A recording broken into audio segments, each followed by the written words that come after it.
The party that most Americans vote against keeps winning. And it's not a glitch. It's the system working exactly as designed. Here's the math. 2 of the last 6 presidential elections went to the candidate who lost the popular vote. Millions of people voted for someone else. Their candidate won the country, lost the presidency. That's not democracy. That's called minority rule. Now here's how it stays that way. The Electoral College gives every state a baseline of 2 extra votes, 1 per senator, regardless of population. Wyoming has 580,000 people. California has 39 million. Both get 2 bonus votes.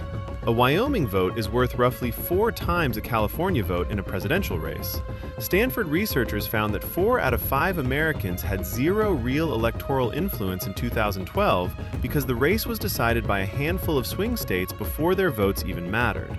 Then there's the Senate. 40 million people in California get 2 senators.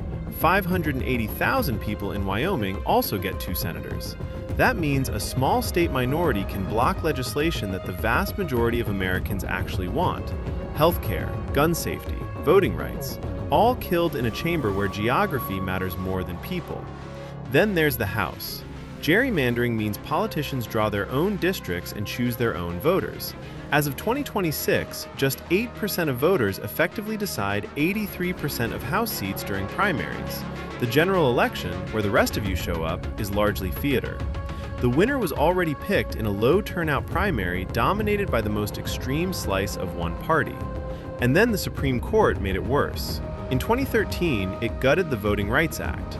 Since then, states have been free to add voter ID restrictions, purge voter rolls, close polling locations, and redraw racial maps with minimal federal pushback.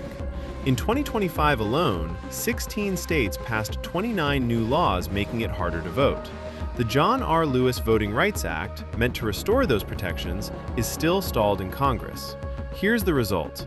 As of 2026, VDEM, the world's leading democracy research institute, rates U.S. checks and balances at their lowest point in over 100 years. The U.S. democracy score now sits below every other G7 country. France, Germany, Japan, Canada, all rated more democratic than the United States right now.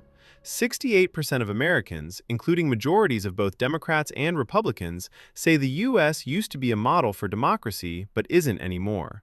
Only 24% still think it is. The system was originally designed to prevent mob rule, to stop a temporary majority from running roughshod over everyone else. That's a reasonable goal. But somewhere between the founders' intentions and today, the guardrails against mob rule became a permanent advantage for one political coalition. And that coalition figured out how to lock it in, through the courts, through the maps, through the Senate, through the Electoral College, so that even when they lose the argument with the American people, they don't lose power. That's not democracy. That's a system where your vote counts differently depending on your zip code, where a minority runs the country and calls it the will of the people. The question isn't whether this is happening. The data is clear. The question is whether anyone in power has any reason to fix it. They don't.